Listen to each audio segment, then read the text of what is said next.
berdaya. Dan memang seperti keyakinan orang-orang yang lemah, keyakinan orang-orang yang kecil yang tidak bersandar kepada Allah Subhanahu wa taala dan ajaran Rasulnya, saya kena penyakit kayak orang-orang, emang susah nyari duit. Padahal Rasul udah wanti-wanti, nyarinya di mana kok susah. Kalau nyarinya indallah, kalau nyarinya di sisi Allah, mana ada susah. Contoh, kita susah nyari rezeki, padahal kata Allah tinggal ambil doang rezeki itu. Satun saruna wa satur zakuna bidu'afaikum, itu salah satu contohnya. Kalau pengen kamu dapat rezeki, di mana ada rezeki kamu, lihat aja orang miskin, di mana ada dia, itu rezeki kamu. Apakah kita makan dia? Apa kita tipu tuh orang miskin? Apa kita jual tuh orang miskin? Enggak. Satun saruna wa satur zakuna. Engkau bakal ditolong dan bakal dikasih rezeki bidu'afaikum, dengan nolong dia. Ini begitu saya pegang zat gitu. Sedekah menjadi platform hidup, sedekah kemudian menjadi prinsip hidup, sedekah menjadi makanan hari-hari. Waduh, naiknya minta ampun, melesat, larinya minta ampun. Orang 1 dikali 700, 1 kali 700. Orang bodoh yang gak mau pakai omongan orang besar, yang berasal dari yang maha besar lagi. Saya kasih contoh yang lain. Ketemu lagi nih satu bait kecil. Irka'li arba'a raka'atin akfika akhirahu. Saya pegang tuh ibu bapak. Serius ini hadis ini. Masa sih? Apa bunyinya? Salat untukku, kata Allah fi haditsil qudsi, dalam hadis qudsi. Salat untukku di pagi hari.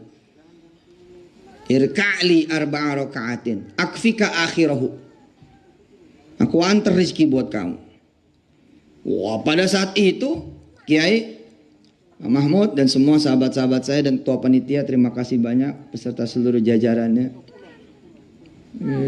Hampir saya pikir Haji Mahmud nikah lagi di tendanya.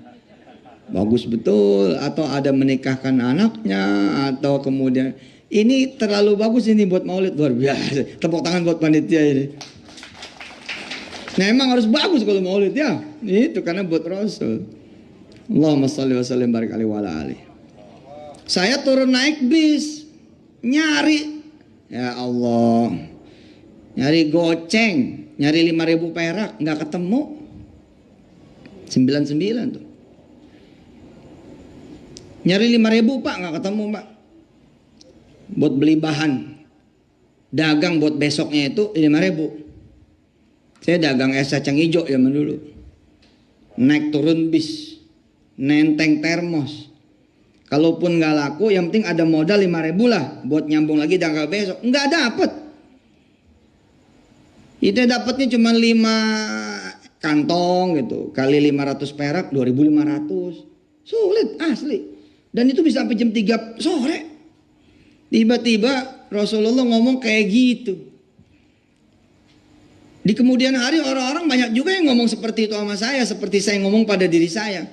Si Yusuf tuh kalau ngomong enak aja itu. Beneran apa itu? Orang gak punya anak sampai 13 tahun, begitu jalannya jadi punya anak. Bener apa? Ada orang gak nikah-nikah, begitu ngejalanin A, B, C, dan D, lu nikah. Gak punya rumah jadi punya rumah. Apa iya gampang begitu? Saya zaman itu juga ketika mengenal hadis ini mikir bilang, apa iya gitu? Irka'li arba'a raka'atin akfika akhirahu. Kalau saya sholat duha 4 rakaat, bener nih.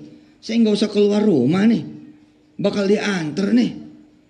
Demi Allah Pak, kalaulah dagang tidak ada pahalanya, tidak ada ibadah, tidak ada kebaikan, tidak menjadi amal soleh, saya niscaya akan menyuruh yang pengen kaya, udah duha aja. Tapi kan kita nggak boleh begitu. Kita pengen dapat 2 dong daripada 1. Kita dapat fadail dari duha iye, tapi dari tijarah juga iye. Kita pengen fadilah-fadilah dari duha iye, tapi kemudian dari kita bekerja juga iye. Kan kita pengen lebih dari 1 dapatnya. Tapi kalau cuma buat kaya Pak, diem aja di rumah. Udah bener, dia antar. Saya saksinya. Sampai nih hari.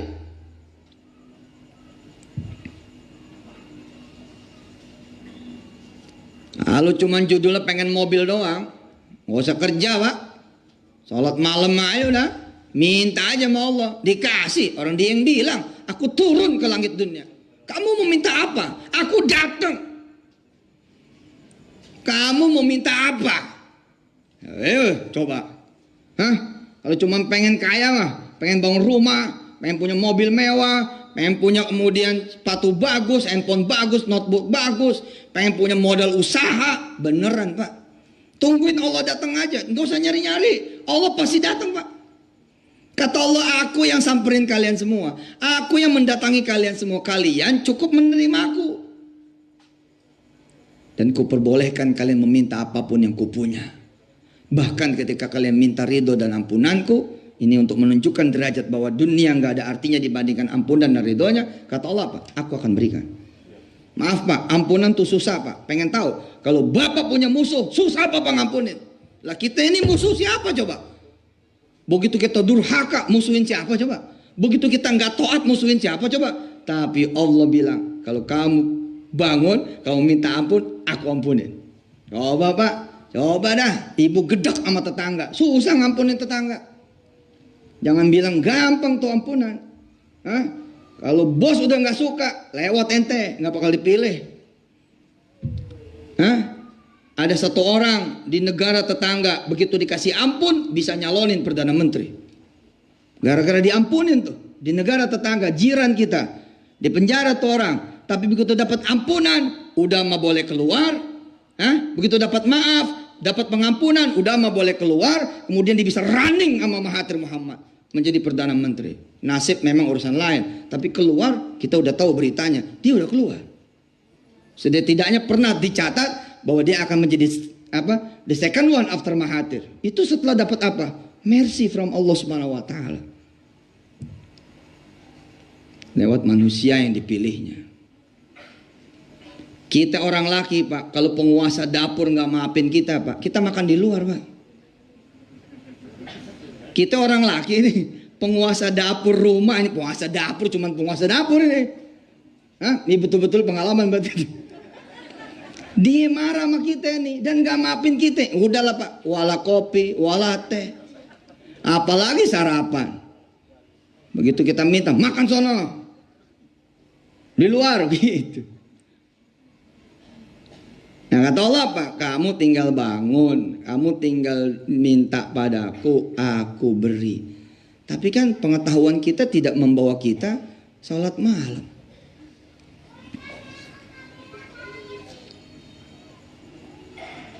Sampai sini saya bilang, andai dagang tidak punya fadilah, andai dagang tidak punya kebaikan, andai dagang tidak jadi amal soleh, ya Pak, kalau cuma pengen kaya doang sama Pak, capek amat muter-muter.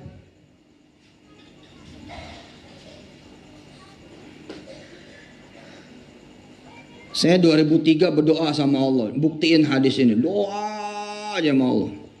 Saya pengen punya pesawat, pengen punya pesawat, pengen punya pesawat, pengen punya pesawat, pengen punya pesawat. Mobil udah jajal dapat, rumah udah jajal dapat, pesantren udah jajal dapat, tanah di mana-mana. Sekali saya minta sama Allah tempat-tempat lebih tinggi daripada tingginya saya.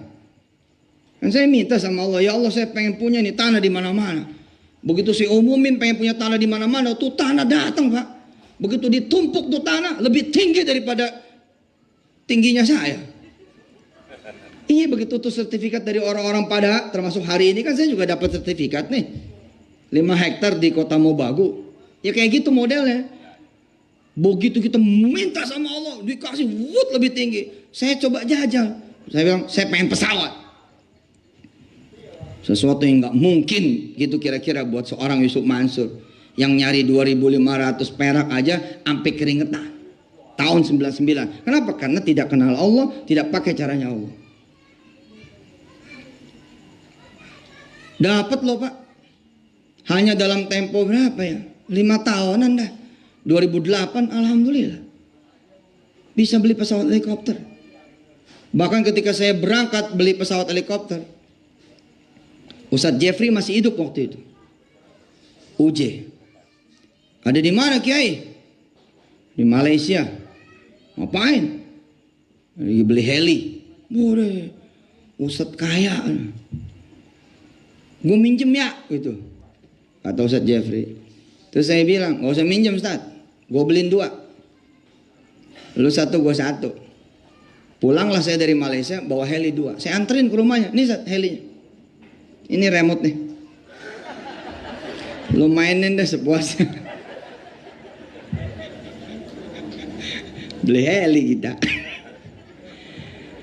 Jangan ketawa. Itu baru 2008 kan? Baru 2008 kan? Allah ngasih 4-5 nama di negeri ini. Kalau saya iseng WA dia, udah saya kemana-mana pakai pesawat. Udahlah, Allah itu maha kaya lah. Cuman kita nggak make aja. Nggak make. Ya maksudnya nggak petantang-petenteng juga, nggak nyusahin temen. Yo, nggak darurat juga. Tapi 5 orang terbaik di negeri ini, yang punya 5 pesawat jet terbaik juga di negeri ini, udah open. Ustaduna, pokoknya pesawat kita punya ente. Ente mau pakai. Allahu Akbar. Nah maka saya lihat nih hadis kecil ini. Irka'li arba'a raka'atin akfika akhirahu.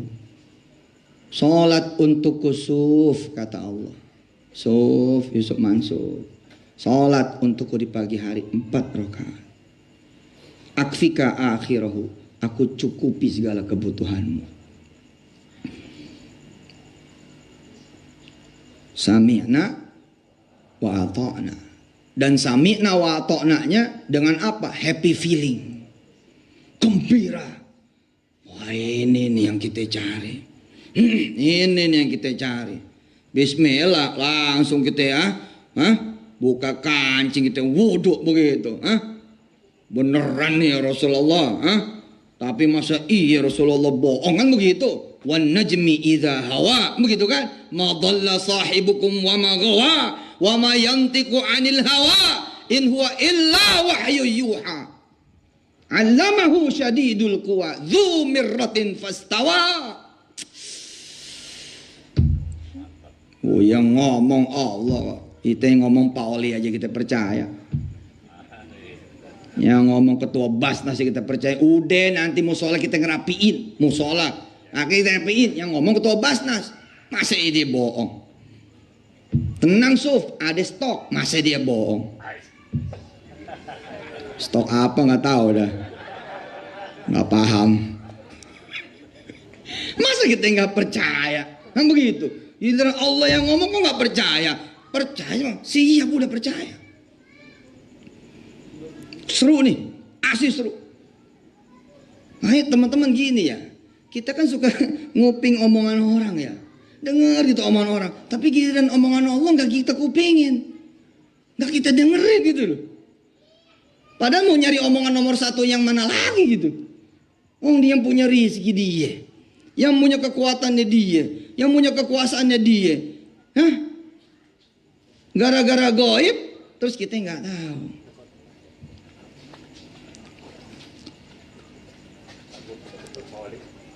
Selamat datang Pak Oli.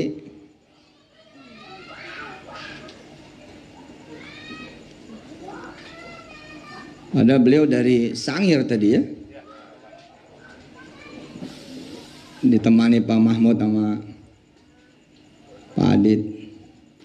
Selamat datang Pak. Wah istimewa nih malam saya. Makasih.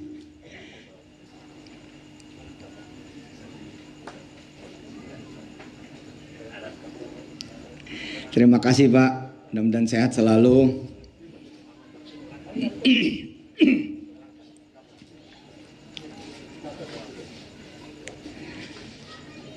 Izin lanjut sebentar.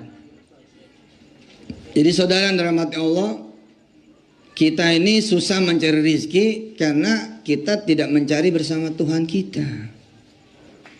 Dan nggak pakai cara-caranya dia. Nggak pakai cara-caranya dia. Kita pakai cara-caranya kita, nggak ada berdoanya, nggak ada mintanya. Sederhana loh. Saya ketika membaca satu literatur Pak Oli, saya tuh susah, ngerasain susahnya nyari duit. Turun naik bus, nggak laku Pak, nggak laku. Saya bikin es kacang hijau tahun 99, 70 kantong, 2 termos es. Ngerasa dagang gampang, main jalan aja, gampang lah, masa Yesus dagang sih? Hah? Kita percaya kalau dagang pasti ada yang beli aja begitu. Nggak taunya iya ada yang beli, tapi cuma 5. Naik turun bus seharian 5 kali 500, 2.500. Waduh, sedangkan ini es kacang hijau pakai santan punya. Nah malamnya kita ngaji. Apa kata hadis ditulis di situ? Sini menghadapku kata Allah. Iya bener, kita belum ngadep sama yang kuasa. Kita ngadep poli aja beres urusan. Aman dan insya Allah sebagai penguasa dunia dalam tanda petik yang dikuasakan oleh Allah Subhanahu Wa Taala. Kita ngadep RT, ngadep RW, ngadep lurah. Kita pengen dapat kredit, kita ngadep direksi Sulutgo. Bagaimana kita mau dapat kredit Pak sama Sulutgo? Direksinya nggak lo kenal, komisarisnya nggak lo kenal, kepala cabang nggak ada yang lo kenal, hatta yang namanya office boy, security, keamanan, satpam, nggak ada yang lo kenal. Ya bagaimana lo mau dapat? Tapi begitu kita kenal, kita tahu dan kita ngadep, apalagi dekat, diurus Pak, diurus. Begitu saya baca, yang bener nih ngadep doang dapat, serius.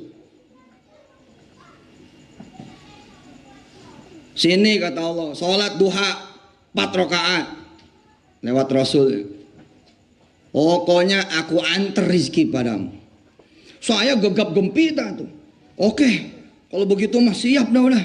Kita ngadep nih gitu. Jadi saya wudhu, buka kancing, tak wudhu 99 tuh.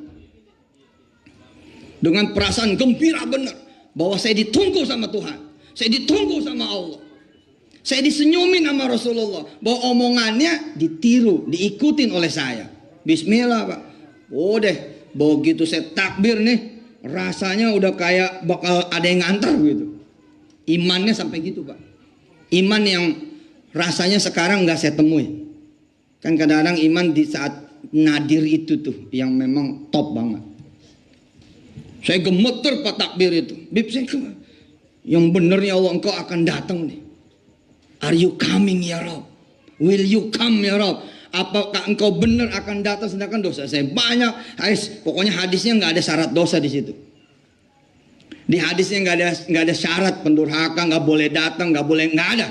Pokoknya siapapun, any one of you, siapapun di antara anda, di antara kalian, kita maksudnya. Tidak ada mereka yang menghadapku kata Allah di pagi hari kecuali aku cukupkan rizkinya.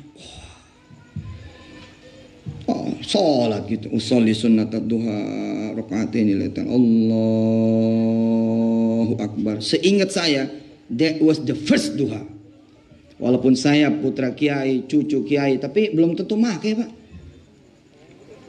Seingat saya, itulah saya pertama kali lagi sholat duha. Kita nggak bicara sholat duhanya ya, tapi kita bicara the magic of words of our messenger, yakni Rasulullah Muhammad SAW. Keajaiban dari kalimatnya Allah juga dan Rasulnya. Masalahnya kita nggak dengar itu aja. Kayak orang tua ngomong jangan lewat kanan, gue udah lewat situ. Tapi kita nggak percaya sebagai anak muda, jajal aja lewat kanan. Akhirnya mentok. Kita balik, mak kita bilang, udah dibilangin yang lewat kanan. Nah ini omongan yang punya jagat Pak. Tapi kita lihat, misal dari sekian omongan yang mana dari dia yang kita jalanin. Kalau kita kupas, little bit Pak, sedikit sekali. Tapi jangan khawatir, yang sedikit itu will save you bos, bakal nyelamatin kita. Saya sholat tuh Pak Oli, sholat duha. Sholat duha pertama tuh, yang berangkat duhanya dengan kegembiraan, joy, dengan happiness, dengan belief, dengan trust, yang break banget bahwa after salah he will come. Habis sholat dia bakal datang. Kan duha dua-dua kan, 2 rakaat, salam, bangun lagi kan? Bener Pak. Begitu saya salam yang pertama nih, Assalamualaikum warahmatullah, Assalamualaikum warahmatullah. Waduh, rumah kecil kami Pak, ada yang ngetuk memberi salam. Gitu. Wah ini aneh. Kampung Ketapang zaman dulu ngebanting ini koin logam itu kedengeran. Ini kalau ada tamu datang, ini siapa gitu.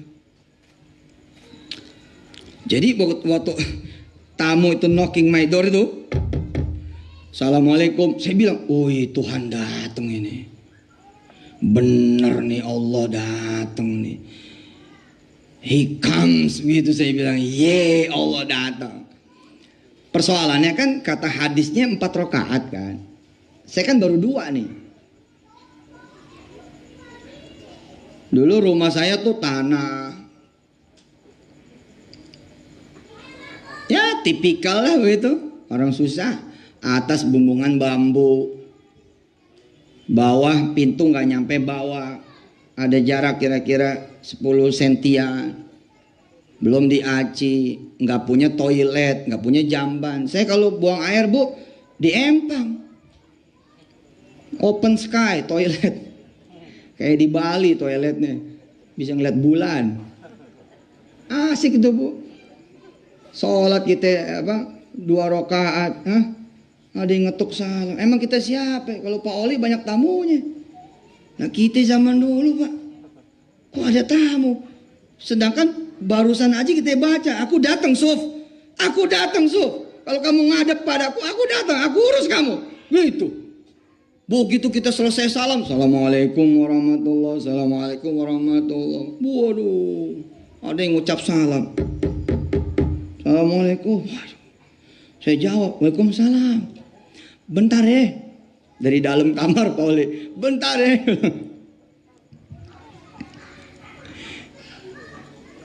Masih duha sebelah gitu. 2 rakaat yang kedua lebih gembira lagi saya. Makasih ya Allah, engkau betul-betul datang. Allahu Akbar.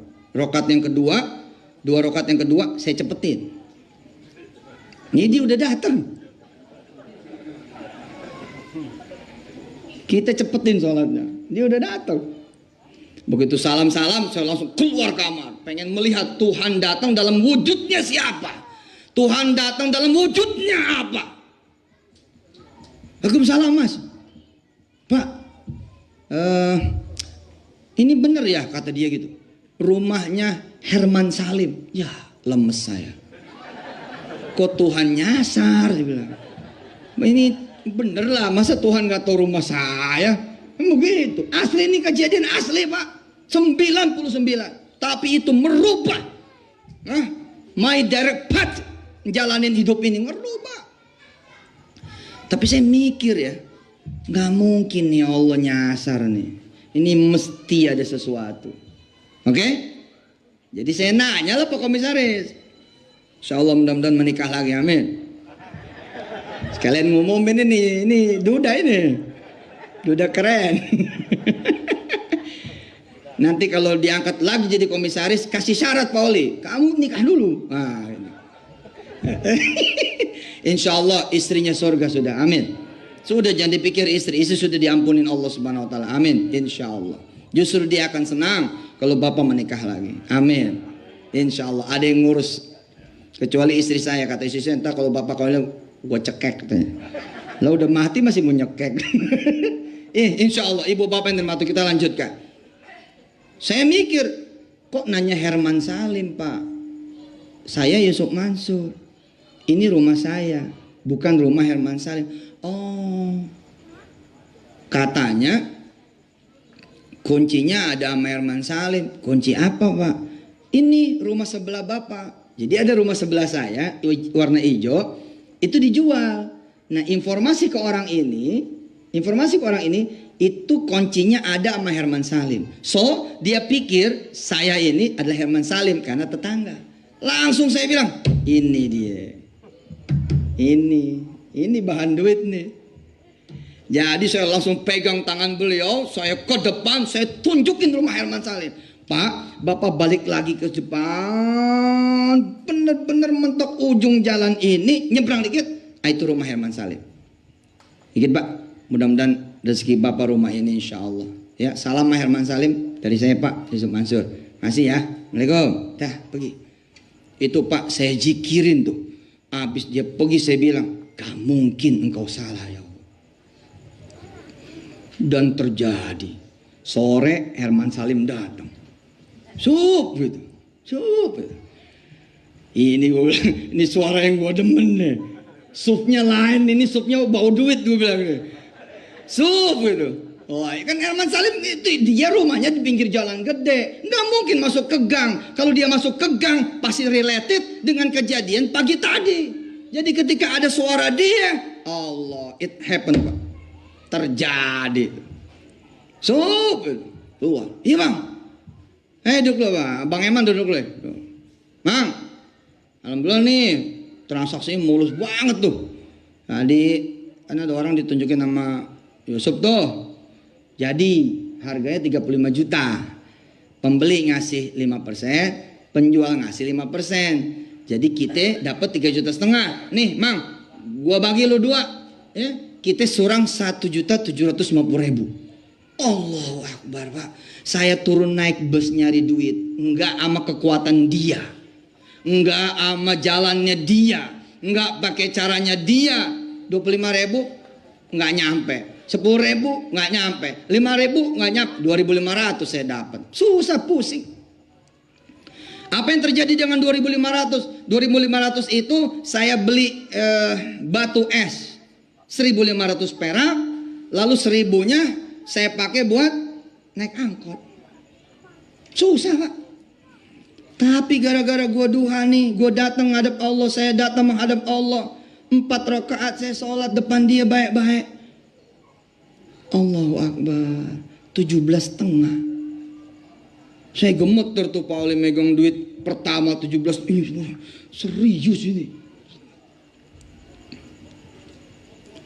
Terus saya cerita ke Makmun teman saya, Mun, ini gue bagi gocap loh. Sholat duha Mun, 17,5. Si Makmun bilang begini, weh bos, kalau lo sholat duha sebulan lo kaya dong. 17,5 kali 30 dia bilang gitu. Kiai maaf nih, saya waktu itu pikirannya beda. Saya bilang gini, iya juga ya gitu loh. Iya juga ya kalau gue jejak bener setahun berapa nih? Kalau kita jejak 3 tahun berapa nih? Saya emang gak kayak orang-orang, kan orang-orang bilang begini ya, ah lo duha ada maunya. Lah memang gue ada maunya, nemuin Allah masa gak boleh ada maunya, ngawur aja. Hah? Masa kita ketemu Pak Oli, udah ketemu Pak Oli susah-susah, terus Pak Oli nanya, mau apa Suk? Enggak, pengen ketemu Bapak aja. Pengen iseng, pengen tahu orang kayak apa sih. Iya, udah ketemu susah-susah dan diperbolehkan meminta. Kenapa kita nggak minta? Kita emang sengaja nyari kok buat minta Pak. Ini loh, kalau kita kembali tadi ke kalimat awal, sesungguhnya nggak ada yang bakal susah Pak. Nggak ada yang bakal susah. Asal mau datang pada dia aja udah. Gini ya, beda Pak. Kita ini datang kan karena wajib kan. Gak ada feelingnya gitu loh. Datang tuh gak ada. Alah kita tahu lah. Kita sholat kayak apa. Oh.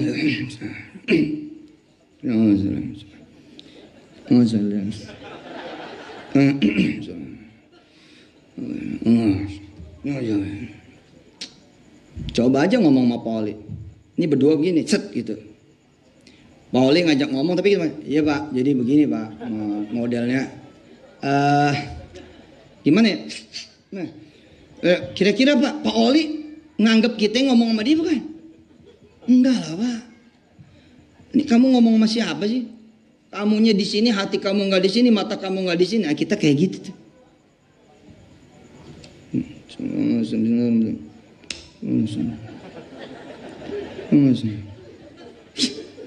nyamuk. Hah? Betul nggak? Kita kalau di depan Allah kentut-kentut aja. Padahal kita kalau di depan Pak Oli bagaimana? Kentut dicicil, Pak. Di depan orang besar, kentutnya dicicil. Pelan-pelan, jangan sampai dia tahu. Buang anginnya dulu, kalau di depan Allah berusut coba. Bener nih.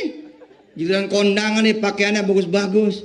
Giliran kepada Allah Subhanahu wa taala tuh warna kuning berubah jadi oranye. Mendingan pakai yang merah sekalian. Ibu bapak yang dirahmati Allah, ayo dong kita ngadepnya tuh memang sengaja nyari, Pak. Seperti bapak itu ke tukang makanan. Sederhana kok, Pak. Kalau motor kita rusak, kemana kita jalan? Ke bengkel, Pak. Kenapa sih kita datang ke bengkel? Kok nggak ke rumah sakit? Pengetahuan kita mengajarkan bahwa kalau emang motor kita rusak, ya ke bengkel lah. Di sana ada yang bisa memperbaiki. Pak, ternyata ketika kita datang ke bengkel motor, dia nanya kok sama kita. Dia nanya Pak sama kita. Apanya Pak yang rusak? Coba. Kita datang sama yang nggak tahu. Blow on bener kita. Bener Bu, coba aja jajal. Apanya Pak yang rusak? Coba. Dia pakai nanya sama kita. Dia baru bekerja setelah kita kasih tahu. Rusaknya ini, rusaknya ini, rusaknya ini. Kita kalau punya mobil sama Pak seperti itu. Kalau rusak, dia pasti nanya, apanya pengen rusak? Apanya yang gak enak? Kenapa dia perlu bertanya? Karena itu bukan miliknya dia. Tapi kalau kita datang kepada Tuhan kita, dia gak perlu nanya. Karena dia tahu apa yang kita rasa. Kalau kita lapar, apa yang kita cari? Makanan. Kalau kita haus, apa yang kita cari? Minuman. Ketika kita sakit, kita datang kepada siapa?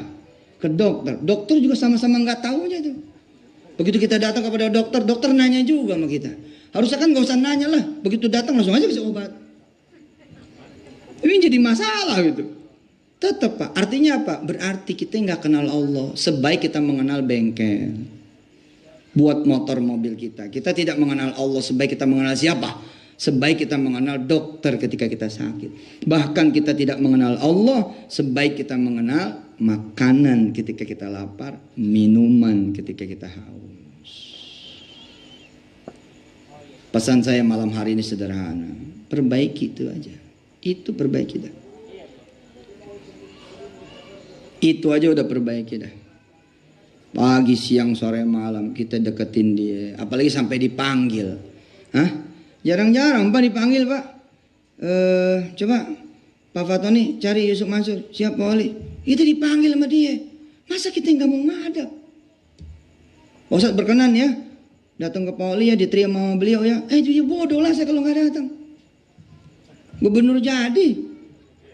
Gimana ceritanya? Ibu bapak yang dirahmati Allah, Allah nih Pak udah jadi duluan. Bukan bakal jadi Tuhan. Dia udah duluan jadi. Al-Hayyu Al-Qayyum. Kekuasaannya tidak akan pernah tergantikan. Dan dia manggil kita. Hayya 'alas shalah. Tetap aja di dapur. Tuh ketawa ketua panitia. Berasa dah. Tetap aja kita rapat. Emang sih. Ya orang sibuk. Tapi Pak. Orang berkuasa dikit aja Pak. Manggil kita nggak langsung datang. Tersinggung dia. Ini yang maha kuasa manggil loh. Gila. Sholat entar-entaran. Manggil. Belum lagi dia bilang. Ntar aku datang di sepertiga malam. Ada sholat malam. Di agama Kristiani juga ada. Doa sunyi, doa sepi, doa hening. Tengah keheningan malam, tengah kesunyian. Kita bersepi-sepi sama dia berdua. Yang punya jagat mau datang ke rumah kita. Coba bayangin Pak. Kebayang gak sih? Bila Pak Mahmud sebagai direktur pemasaran bilang sama karyawan, Dek nanti aku bakal ke rumah kamu. Gila. Kebayang gak sih? Seorang komisaris datang ke seorang security di Sulutgo. Mas nanti aku ke rumah kamu. Wah itu persiapan makan udah kayak apa tahu itu. Ini yang punya jagat mau datang ke rumah kita. Kita biasa aja. Kita baru melek kalau Barca lawan Madrid. Baru standby kita. Wah gitu. Giliran Tuhan yang datang, betul gak kayak Wahab? Nggak bakal datang kita. Allah. Jangan begitu. Udah di tempatnya tuh. Mau kaya sama dia. Mau senang sama dia. Mau sehat sama dia. Mau punya ini punya itu sama dia. Sama dia udah. Dan satu nama aja. Udah dia udah. Satu nama aja. Dia. Kisah saya tutup. Biar nggak kemalaman. Sama kisah tukang sate. Ini tukang sate orang kecil nih Pak. Tadi saya bilang Pak Oli di awal, kenapa sih Nabi Muhammad ini jadi orang besar? Karena dia bersama yang maha besar. Kenapa dia jadi kaya betul? Karena dia bersama yang maha kaya. Kenapa dia berhasil betul? Karena dia sama yang maha kuasa. Terus kita sama siapa? Udah gak punya teman yang hebat, gak punya modal yang benar, gak punya kenalan yang bagus, gak punya keluarga yang bisa membackup. Sama Allah kita jauh. Emang kita siapa? Ini ada tukang sate nih, cakep banget ceritanya. Dengerin saya di Antv. Oh gitu. Masa cuman datang doang minta dikasih. Tapi kata si Ustadz, ya kapan lagi kalau nggak ngebuktiin? Jauh sebelum kemudian dia bertestimoni, memberikan kesaksian, dia lakukan itu Pak. Dia dagang ini di depan rukonya orang, atas belas kasihan orang. Dia tuh punya mata, nggak ngelihat ruko. Matanya karena kan kalau tukang sate ngadepnya ke depan kan, bukan ke belakang kan. Ini kan ruko nih, ruko. Terus dia dagang di emperan. Emperan tuh ruko karena ya belas kasih si yang pemilik ruko. Tapi karena dia bakar satenya itu ngadep depan, dia itu punya mata di tanah 4.000. Itu tanah itu 4.000 ngegoda dia betul. Tapi selama ini dia mikir gak mungkin. Penyakit orang susah ini. Penyakit orang miskin yang tidak nempel sama Allah. Nggak bakalan gue bisa beli. Nggak bakalan gue bisa bayarin. Nggak bakalan gue bisa punya itu. Sama dia juga. Terus sampai Allah kasih hidayah, dia nonton kita di TV. Segampang itu kah Ustaz? Kita tinggal tunjuk tanah itu. Kita datang pada Allah. Terus kita bilang tolong bayarin buat saya. Secara komunikasi yang tidak ketemu dengan saya kata dia seolah-olah menjawab, buktiin aja gitu. Dia lakukan Pak. Dia lakukan. Dia berdoa pagi siang sore malam, ya Allah, aku tahu yang punya itu punya Engkau. Itu milikmu. Aku gak akan mencari siapa yang punya tanah itu. Karena kata Mansur, itu tanah punya Engkau. Sederhana Pak. Terus saya bilang, jangan datang tangan kosong ke Allah. Ya, itu datangnya tangan kosong begini terus, nggak pernah begini. Datangnya jangan tangan kosong Pak, beda Pak. Si tukang sate begini juga sama begini. Jadi dia bakar yang pertama itu buat Allah. Wih keren banget Pak. Jadi sebelum ada yang beli nih, begitu rapi, standby, dia langsung bakar sate. Buat siapa? Buat Allah. Ya, tukang becak dia kasih, tukang ojek dia kasih, ada orang gila langganan dia tuh dia kasih. Pokoknya buat Allah dulu, dia layanin Allah. Kurang lebih 3-4 bulan Pak. Ada pelanggan sate yang ini hari-hari biasa ketemu, ngomong begini, Pak, pindah aja ke depan. Pindah ke depan mana? Iya ke depan. Mau nggak? Emang punya siapa? Punya saya. Masa punya bapak? Iya punya saya itu. Tadinya mau saya jual, udah mau saya pasang pelang. Tapi saya pikir-pikir, ini cerita tukang sate. Mendingan ditahan lah, sebentar lagi pintu tol Kunciran bakal dibuka gitu. Sayang amat jual sekarang. Udah, di itu aja dulu, diberkahi, kalau istilah kita tuh diberkahi. Pakai Pak, 4 bulan Pak, 4.000 meter Pak. 4.000 meter kalau kali 2 juta, 8 miliar loh Pak. Dan luar biasanya lagi, si pelanggan sate ngomong begini, bisa nggak dagang-dagang yang lain? Si tukang sate ngomong gini, bisa Pak, tinggal koordinir doang, semua yang di sini masuk situ. Jadi semua yang ada di situ tuh kan ruko-ruko pada dagang gitu. Semua masuk situ Pak, jadi food court. Asli Pak, jadi food court. Langsung jadi 4 bulan Pak. Percepatannya mengagumkan. 4 bulan. Langsung jadi orang kaya itu. Deh, coba deh. Yang kurang-kurang deketin sama Allah. Cari apa yang dia suka ya. Oh, dia sukanya nolongin anak yatim. Tolongin anak yatim. Apa yang dia suka ya? Dia suka kalau kita taat sama orang tua. Kita taat sama orang tua. Dia sukanya apa ya? Dia sukanya kita jangan buka aib orang.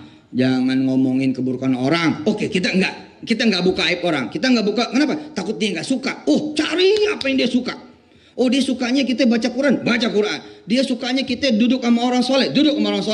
Dia sukanya kita datang ke masjid. Pokoknya apa yang dia suka jalanin. Tadi suka balik sama kita, beres urusan dunia akhirat. Pengennya kita lama nih. Ya, tapi kan saya tiap hari di TV juga. Ya, kalau kangen-kangen buka aja TV-nya. Insya Allah mudah-mudahan Allah bikin Sulawesi Utara damai, tenang, tambah maju, tambah sukses. Bandara atu-atu udah pada dibuka. Ya, mudah-mudahan tahun depan bandara di Bolmong itu juga jadi. Sehingga saya kalau visit ke pesantren Darul Quran di Kota Mobagu, insya Allah tinggal berangkat direct ke Kota Mobagu. Pak Oli lapor tadi sudah peletakan batu pertama. Luar biasa dukungan dari Ibu Yasti dan Ibu Tatong, Masya Allah. Luar biasa. Saya lihat tadi seluruh unsur pemerintahan kota Mobagu dan Kabupaten Bolaang Mongondo, dan bahkan dihadiri sama PJS Boltim, kemudian Bolsel dan perwakilan dari Bolmut hadir semua. Cita-cita kita gitu ya, kepengen ada pesantren yang anak santrinya memenuhi semua kampus-kampus hebat di seluruh dunia.